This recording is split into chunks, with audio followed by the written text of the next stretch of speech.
YouTube, Facebook, and anywhere else you consume your social media. We'll be there. We'll find you. We will search you out. We will hunt you down. We will get We there. are coming for you. We are. We're coming we for are. you. We are. That's a Rambo quote. It is. That's like, that was before your time, right? That was No, before no, your no. time in the U.S. I actually am not as young as I look. Oh, you know? okay. But you've been only in the U.S. for how long? Was Rambo big in the U.K.? Yeah, it was. In The Belfast? 80s? Okay. Oh, yeah, it was. It was. I remember it as a, I don't know, 8, 9, 10-year-old, whatever Yeah. that was. But yeah, it was truly Murdoch. great. Truly great. Truly Murdoch. great. He's So squeezing the microphone. I'm coming for you. awesome. It's so good. It's so good. So what do we do here besides talk about Rambo and other ramblings and have other fun and games? Well, the whole point of what Good we one. do here at OSW is to bring you key topics everyone's talking about today. So we basically, Mike and I, we huddle together, we do our search, we deep dive into what content is sort of grasping our attention, and we bring it here. We share it with you. We have a little conversation about it. It's an interactive live stream, so feel free to contribute.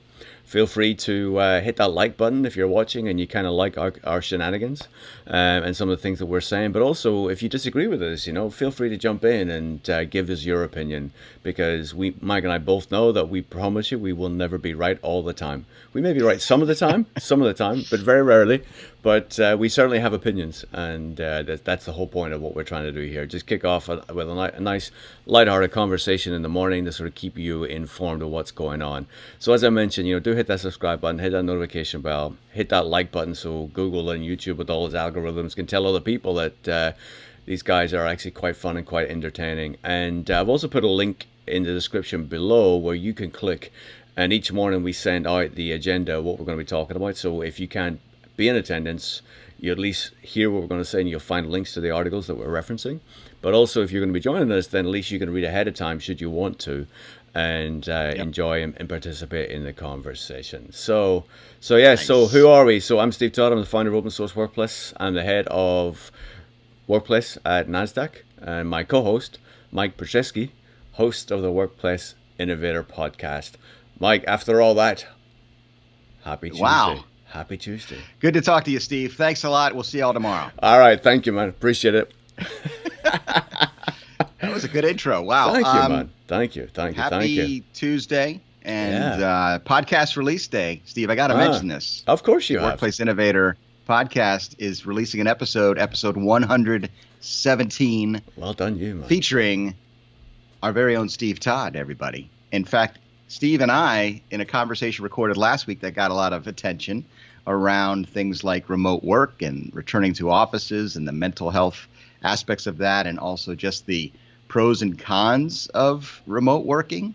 Is it a good thing for employees? Is it maybe something we should be careful what we wish for? All this flexibility, and how is it going to benefit employers going forward in the future of work? So I took that conversation we had last week, edited it down a little bit, and put it out on the podcast. So check it out, folks, if you want to catch up on that. But lots of articles, as you said. There's so much content now coming out as we're in this new phase of just everybody's kind of resigned to the fact that COVID-19 is out there. The pandemic life is what we're living. We're waiting for a vaccine. We're waiting for good news about, hopefully, the case counts eventually will start going down. And I guess the good news in the meantime is that we have all settled into some routine as far as how we're going to handle our lives. At least you and I have. But I think there's a lot of need to empathize with others. We've talked about empathetic leadership, and also just kind of getting out of our bubble. And when I read these articles, that's what I do. I see these perspectives that I don't get to experience personally. I hear that many offices are open and there's some conflict going on. I hear about some of the skills we're going to need in the future, which I find interesting. So let's get into it. I think it's great. Yeah, no, happy to. So what are we going to talk about today? Let's have a look at the agenda. And Mike, taking inspiration from your good self, I did create a little emoji Yes. for me, shirt and tie. Welcome to the world of Bitmojis. It's pretty cool. I really liked it.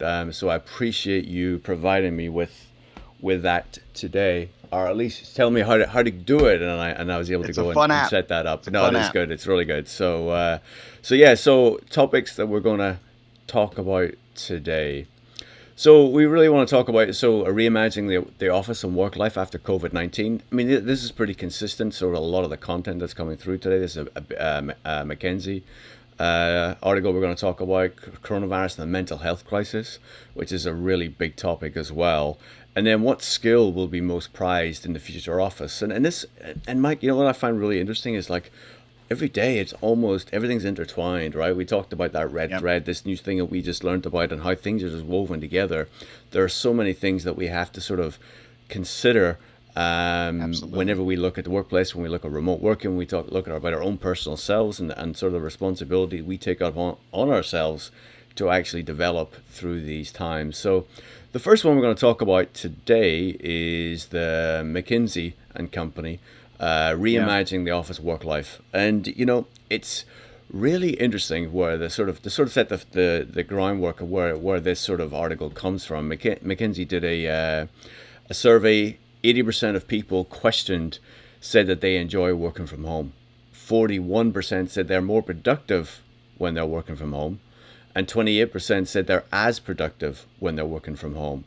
So with all those considerations, how should organizations look at this whenever they consider the workplace of the future, right? What is that integration of work and life?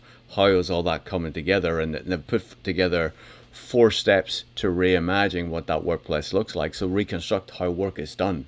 So look at the process. Think about the process of what actually work is being done. What are those processes? Can they be reviewed? Can they be challenged? Can they be changed? Can they be streamlined? And also take into consideration all this new technology that we have coming with robotics, AI. Is there ways that you can leverage that? And then obviously decide how people to work or work to people. What is that correlation? We have to rethink. We often go, people have to come to work. Well, what if we have to take work to people? How does that then shift? How does that change the mentality of things that we're going to be doing? And Mike, it's like, I know I've been talking a little bit much about this article. So if you thought about it, as you read it, is there anything that sort of sprung to mind for you that I didn't really touch on? Yeah, it's a deep dive article, it is, Steve. Yeah. It's one of those it's McKinsey, of course McKinsey reports. Lots of research behind it, lots of data, lots of information. So I'm glad you're sharing the link with everybody because we can't do it justice here in just a few minutes. But yeah, for me, I got to reread it because some of the things there are definitely top of mind as I head into my weekly live stream tomorrow at noon Eastern, where we're going to talk about trying to reimagine and adapt to needs for employees in this current environment and during the pandemic. And with so many people remote working, it's time to be proactive and try to find ways to better address their productivity, their happiness, their feeling connectedness to the culture of the organization, all those things that we really were just kind of in panic mode and crisis mode. We were just kind of getting by. And yes, remote work has been working to many degrees, but as we've addressed here, there's lots of things we're missing out on. Those spontaneous conversations, those interactions, those times for creativity and innovation. And what McKinsey was saying is it's time to reimagine how those tasks are handled and how people deal with these things, how managers, how leaders can work with their employees. And I thought this is the article, I think, Steve, where there was a kind of a recategorization of work types or work, maybe job descriptions, where you would categorize them as a fully remote type job, a hybrid approach, one that requires being in the office, or I can't remember the fourth one was. So this idea that, it's no one size fits all for your organization or our organizations. And it comes down to not even one size fits all within the organization. Each person, each role, each responsibility is different. So that's what I took away, a lot of information there. I got to reread it, as I said, and digest more of it. But interesting times as we have to now, rethink how we manage people and manage ourselves. And it's a good place to start this article. No, it is, and appreciate some of your insights and summaries. As you said, it's a really, really deep, and we're trying to do something here in a few minutes. But and obviously, if you take those phases that you go through, Mike, if you start there, you think about the processes, then you think about, okay, how will we segment the employee base? From there, then you go on to, okay, so how many people need to come into the office? What is that size of office needs? What are they coming into the office to do? How are we going to design that workplace to, augment them coming together to maximize that productivity? So it is a really great article, as you Glad there are noted. smarter people than me looking into these things. You and I both, you and mate. I, you and I, the broken clocks. Right 2 times a day, as you said in the beginning. There you go. There you go. There you go. So the next one we pull out from Huffington Post, coronavirus is creating a mental health crisis. And, the article starts off with over a third of workers in the US are currently struggling with mental health issues. This was based on a survey done in March before COVID. So Yeah. what they're saying through this article is actually this is probably the baseline. We're higher than that now. And a third is just a ridiculous number. It really Yeah. is. And, it's, we should have a look at, and we talk about empathy all the time, and we've talked about perspectives. One of the things that I think COVID has allowed individuals, teams, departments, organizations really look at is evaluate the mental health related to the employees in the organization. And that's what this article is really, really talking about, right? So how do you provide a mental health safe environment for employees? And I just love this last line that I have up here, having an environment where we're all in this together, where we all know we need to help, we need to support, it's allowing employees to feel that connectedness, allowing employees to feel that they are with their managers, they are with their teams, and they do feel supported, I think is really, really important. And obviously in the article it tells us, provide some real skills that we can develop, right? Actually listening, the listening skills, right? Ways to implement employee feedback. How do you grab that? How do you gather that? Really, really, really good article. Yeah. Yeah, and that was the shocking thing that hit me as it did you. This was done, the initial survey about the third being affected by mental health before the pandemic even hit, and all the things that have now been piled on in the last 4 months. And the silver lining in this situation is that there has been a feeling, at least there was those first couple months, maybe 3 months before things started, dividing us a little bit, the return to office conversation and the reopening of the economy and some of the things that have led to additional polarization in our society. But in the beginning, there was this we're all in this together feeling that did last. We knew it wouldn't last forever, but that led, at least in my organization, I'm sure in yours, to conversations around mental health and making people aware that, hey, these benefits are available through our healthcare provider. We have these mental health support, things that I didn't even know were available. I mean, honestly, during a routine, existence, you maybe aren't aware of some of the resources out there and the fact that other people are struggling and so forth. So, you and I experienced some things, more than you, when it came to, the stresses of the digital life and all those struggles that I expressed here over the last several months. But knowing that other people were dealing with it, and that's always been my assumption. And even before the pandemic, and when I was talking about trying to encourage people to be comfortable being uncomfortable, and knowing that we all have certain default settings inside of us that are prone to, putting us in a difficult situation where we overthink or we feel like we're alone, we're isolated. I really was thankful that there was this culture being created over the Zoom, world, the quarantine life. We were all in it together. And I think we're losing a little of that now, but I think we need to take those lessons learned and find ways to reconnect, especially within our organizations and as workplace leaders, to make sure we're continuing to care for people's need for connectivity and care for their wellness and well-being going forward. So again, always appreciate a good article about that and some of the ways we can be practical about being mindful of others' situations. Yeah, and I mean, you did mention there, right? So, you look at how you and I have supported each other through this time, just these morning conversations. If folks went back and had a look, there's weeks where I'm really high, you're really low, and then the following week it'd be the other way around, right? The emotions just fluctuate dramatically, and we forget actually how much we've actually all went through this time. And obviously there are folks that sort of it's made us a little more robust. There's other folks that continue to struggle, and it can be for a variety of reasons, just the living environment, whatever that is. So we always have to be reminded. And my sense, Mike, is organizations are doing a lot more to highlight this within their organizations, provide support. Things like apps like, Calm, Headspace are probably been integrated more into organizations than ever before. Encouragement of, flexi days being taken off in addition to the regular vacation days, because people are appreciating, organizations are saying, employees need to be encouraged to take time away at this moment in time. So it's been actively pushed, which is really great. It is, and that was the big takeaway that I was alluding to at the end there, that I was so happy to hear that employers do have an opportunity to really step in and be a resource.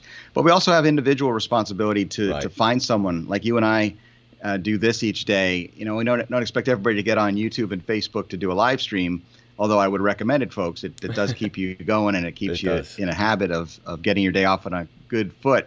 But maybe it's that daily check-in call with someone from your team or a teammate or a colleague who you've lost touch with because of the, pandemic situation. So, I really thought it was a good reminder, and the fact that if organizations are not taking advantage of their opportunity to lead their workforces this way, it's something they should look into, and there are ways that they could do that. And you've named a few of them. Yeah, and that ties beautifully nicely into the next thing we're going to talk about.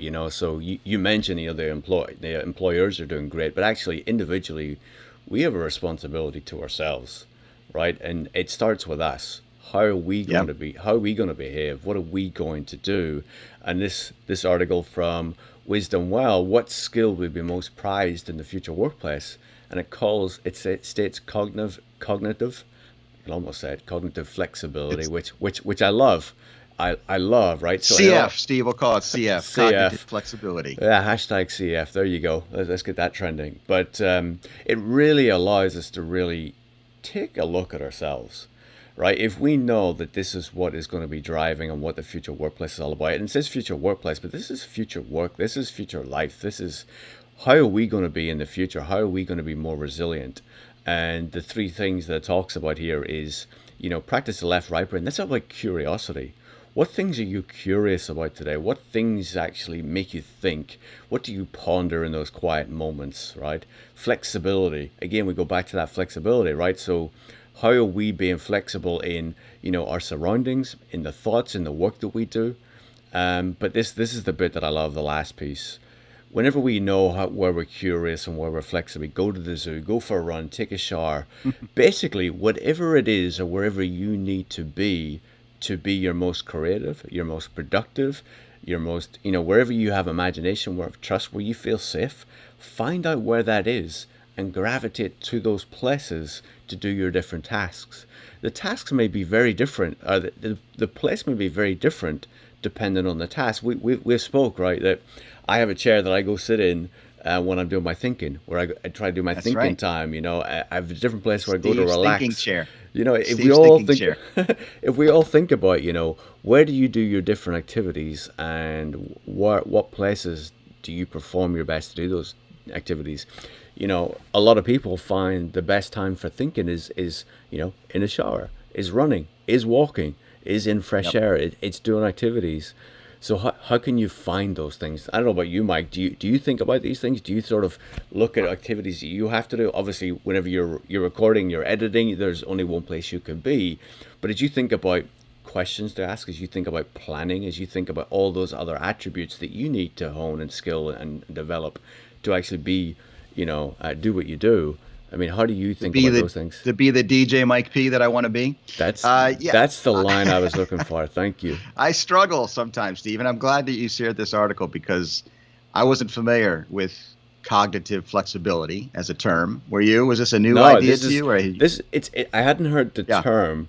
I hadn't heard the term before. But the concepts is something that you and I have certainly appreciated and understood. And I'm reminded of some of the authors I've interviewed, like Lee Stringer and Rex Miller, and they talk about some of the science behind creativity and healthy mindsets, and especially in the workplace.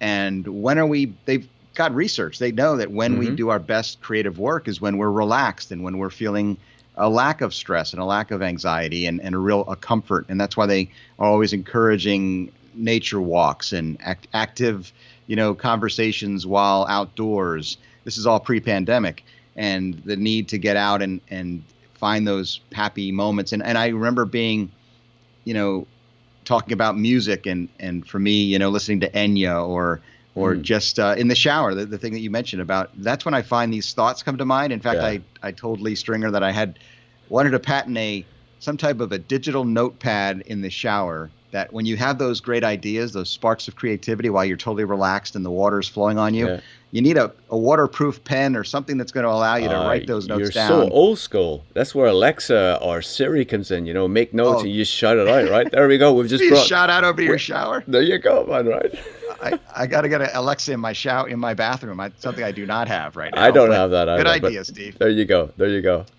But the idea of this cognitive flexibility, the piece that jumped out to me too, and let me ask you, how successful are you at this, is the ability to kind of put yourself in somebody else's shoes in the moment, when you're having a discussion. And let's talk about, this is going to be a great way to lead into the final article, is when you're talking to someone, a colleague, a friend, a neighbor, someone who sees the world differently than you, cognitive flexibility requires or demands that we think of parallel thoughts, our own stream of consciousness, our own thought about this situation or whatever it might be we're discussing.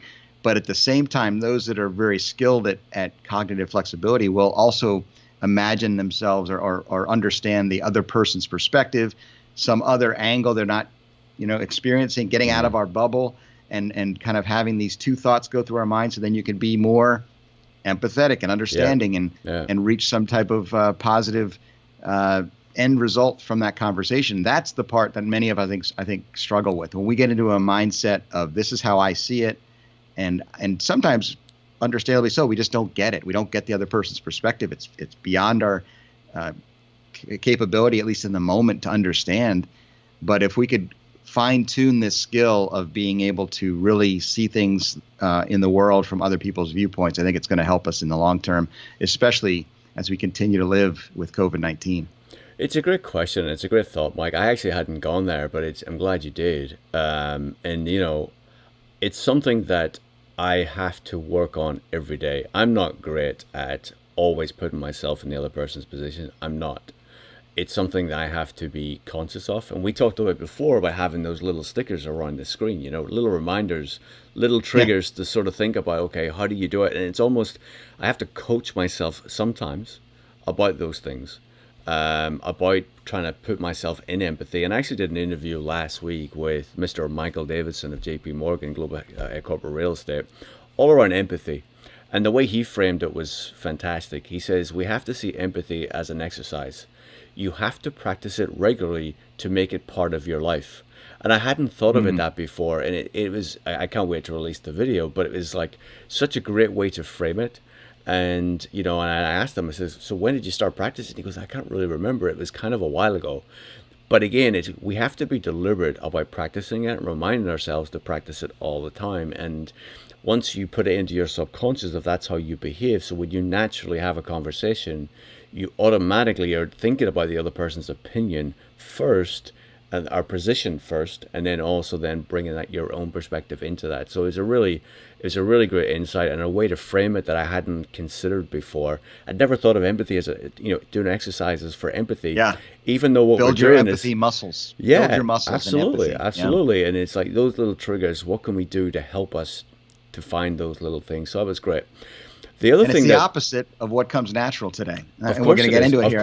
Of course it is. Look at Twitter. Look at any type of cultural way that people discuss things on the internet, via the news media, what have you.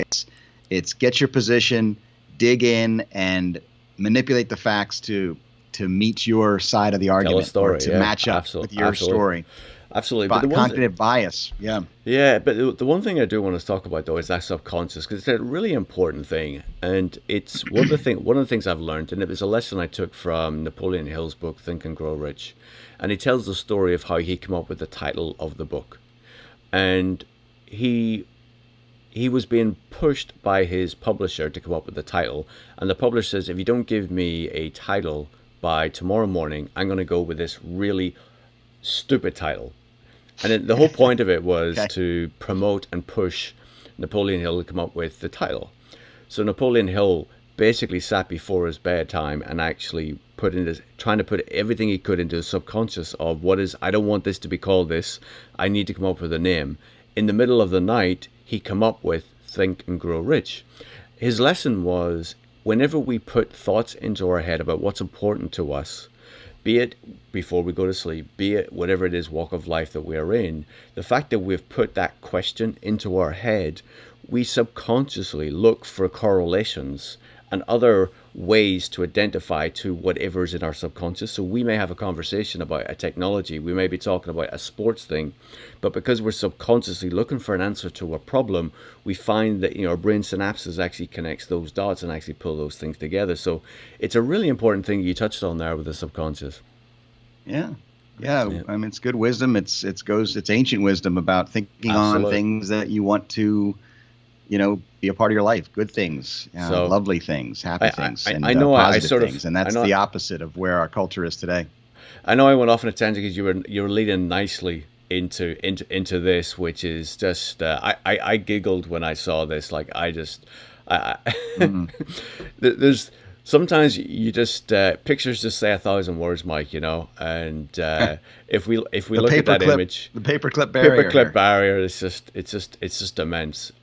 Signs up about people keeping distance. So what is this all about, right? There's obviously, we can look at it, we can make whatever assumptions or have whatever feelings we have. But if we think about the individual, right? Let's take the lesson that you just taught us a moment or two ago about empathy. We think about this from the individual, right? This is the individual who, for one reason or another, has to go to the office. It may be his position requires it.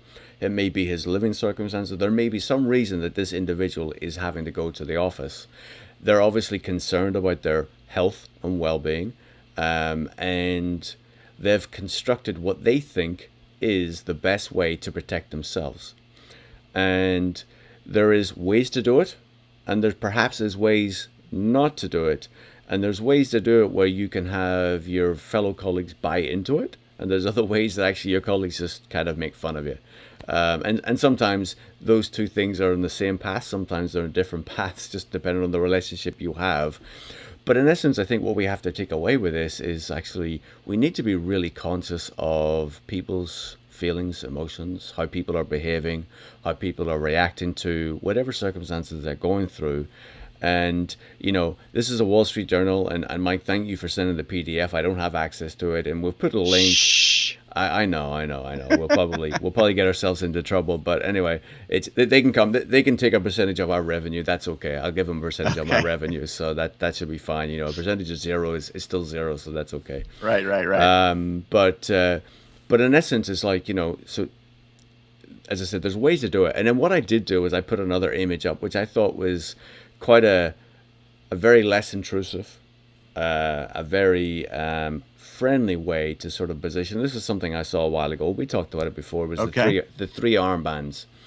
3 armbands of, red, green, amber. And basically red just means please keep your distance. It's a friendly way of saying to people, look, I'm a little concerned about this. I don't feel good about this. I don't feel safe.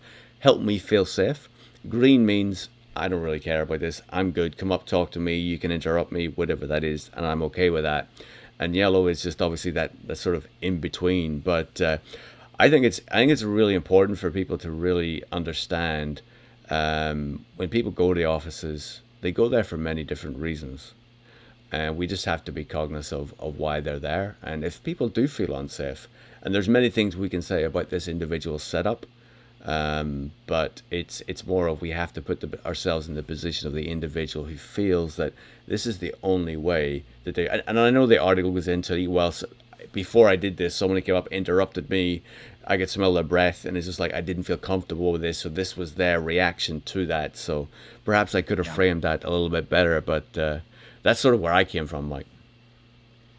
Well, it's a great reminder. Again, I'll just keep it brief and say it's a reminder that other people have different perspectives. The fact that you and I are in our work at home bubble, continuing, that in that way right now. There are many out there. This is just beginning to happen, but it's actually been going on in some parts of the country and certain organizations for a long time, since April. Some of these examples where people have been back to work and they have been dealing with these conflicts or potential conflicts, because you've got all the different perspectives, different levels of comfort, different levels of vulnerability, different attitudes about the virus and about how serious this is or not serious it is.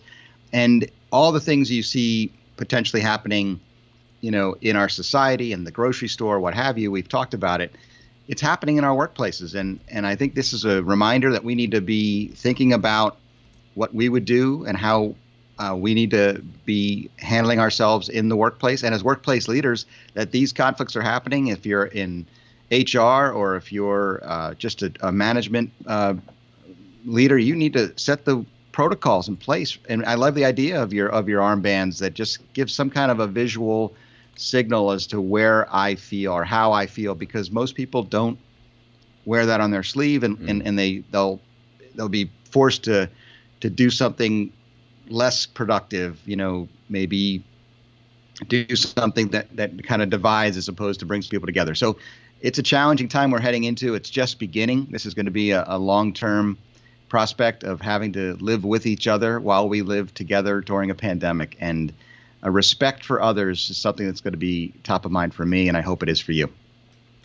Perfect way to finish it up, Mike. Thank you so much. I appreciate that. Those kind words. Let's finish with that. And, if you watch this and you watched it all the way through, well done you. Thank you. I appreciate it. But give us a thumbs up, subscribe to the channel, and we will see you again tomorrow. Have a great day, Mike. Cheers. You too. Thank you.